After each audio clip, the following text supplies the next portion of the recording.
Hello, hello, hello. I'm gonna do an album review. You know, and this album is from the band called Deep Purple. I guess, in my opinion, this is the one of my least favorite Deep Purple albums. I guess Deep Purple has 21 albums, and this comes in at number 21 at the bottom of the list. Yeah, the album is called Slaves and Masters. Yeah, here we go. Slaves and Masters. Here we go. Yeah, it's this album, and let's read what's on Wikipedia, and I'll add in my opinions. That is, here we go. My first time doing a video here. Yeah, this is the 13th studio album by the English band Deep Purple. The album was released on October 23rd, 1990, and this is the only Deep Purple album to feature former Rainbow lead vocalist Joel Lynn Turner, who had joined the previous year after the firing of Eileen Gillan. Before hiring Turner, the band had considered singer Jimmy Jamison a survivor, but other obligations made him unavailable. Yeah, I'm wondering if Jimmy Jamison was the guy who sang "Eye of the Tiger," but I guess Joel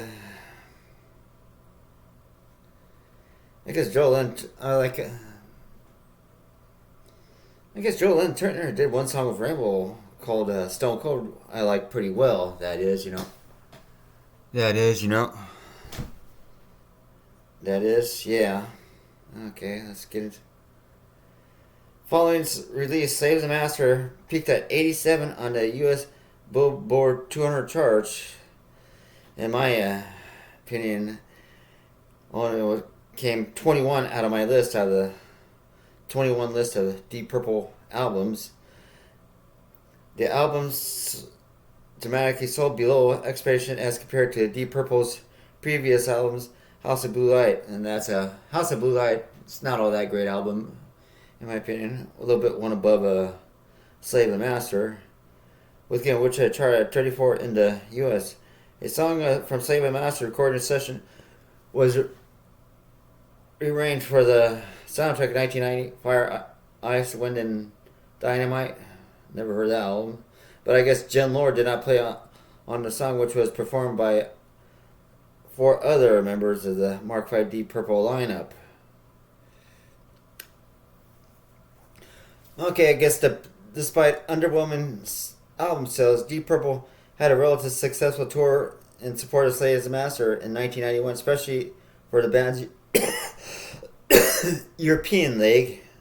Turner was still a member of the group when they began writing and recording their next album in 1990, but under duress from managers who were having a 24th anniversary tour, Deep Purple ultimately decided to bring back the Mark II lineup for their 1993 album, The Battle Rages On. A handful of working tracks originally intended for the follow-up to Slaves and Master would turn up to this subsequent solo release by Turner.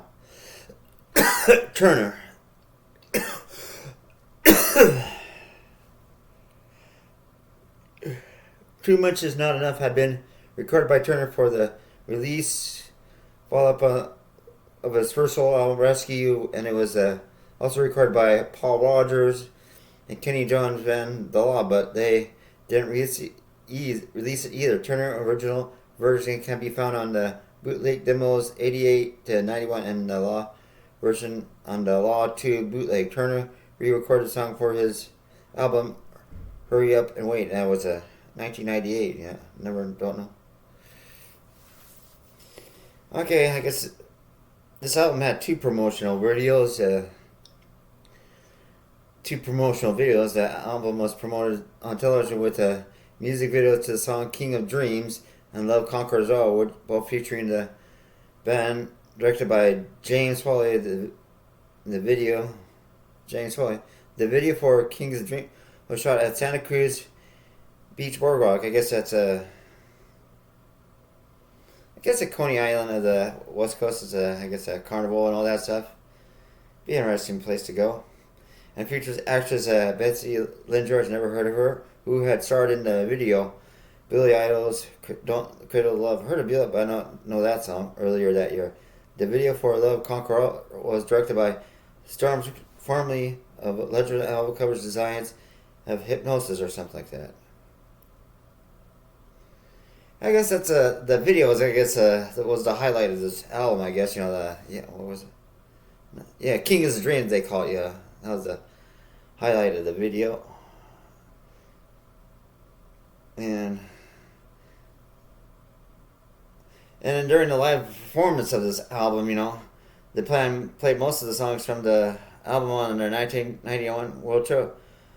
With the set, this also included songs from Burn and Hey Joe, which was always been vetoed by Ian Gillan. Deep Purple has not played any songs from the Slaves and Masters live since 1991 tour.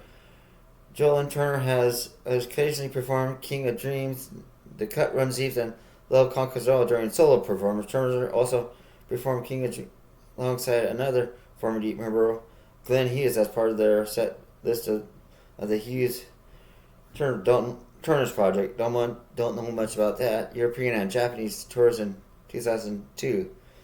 This version can be found on HTTPS Live Albums Live in Tokyo. I guess that's from 2002. 2002? That is, yes. 2002. And let's check out the reception.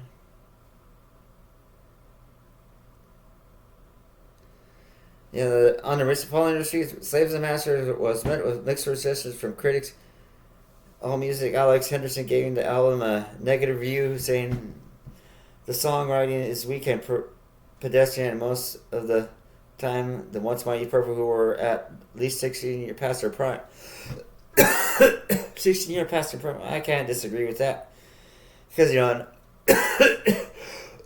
when they got a new guitarist, after Richie Blackmore, I guess what's his name? I forget what his name was. Never mind, And it sounds a lot like and they say it sounds like let me look who the guitarist for Deep Purple after Richie Blackmore is. That is, yeah. Oh, it's Steve Morse. Yeah, Steve Morse took place of Richie. And can't give you, the Abandon album more energy in them, I think. And that'd be for another review, I think. Yeah, I guess Alex Henderson gave this album a negative review, saying the songwriting was weak and pedestrian, and most of the time the Once Mighty Deep Purple were at least a 16-year past their prime sound like a generic foreigner wannabe. I agree with that. The same concept was expressed in the reviews by journalists Martin Porpoff and Joel McKev, who described Slaves a bit like a latter-day Rainbow album and an extravagant piece of AOR-ness. Incredibly lightweight, respectively. However, they salvaged a few songs such as King of Dreams, Love Conquers, and Fire, which makes at least a reasonable effort to match Purple's catalog. Ultimate classic rock dub. Slaves and Masters has Deep Rainbow, criticized as the worst of both worlds for combining elements from Deep Purple and Rainbow. Yeah, I guess if the Slaves and Masters was in if I was ranking it in the Rainbow, I'd probably be at the bottom of the list, I think, the Slave and Masters album. And it says, here it goes. John Lord himself, more than his mates, Glover and Peace, never recognized this album record as a Deep Purple. On the other hand, Turner openly praised Slaves and Masters by saying it was probably the last great Purple album there was. It's a great album. It stands up to these days one of the records ever written. I can name every title and just go, who can beat that? Joel and Turner, yep.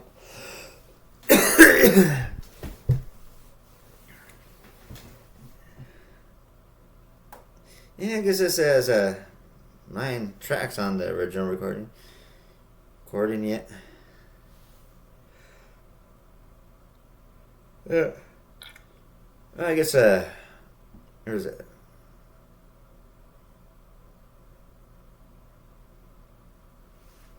And I got more remasters and all that stuff.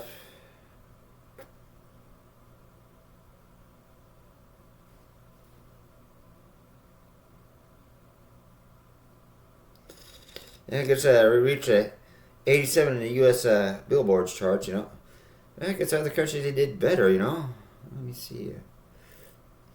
I guess the Swiss album was number 5, it said, and Swedish 12.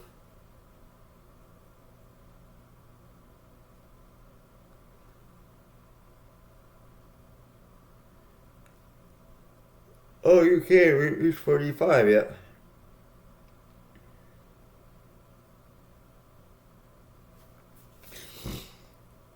Yeah, Kings of Dreams, Fire and Love Conquers All.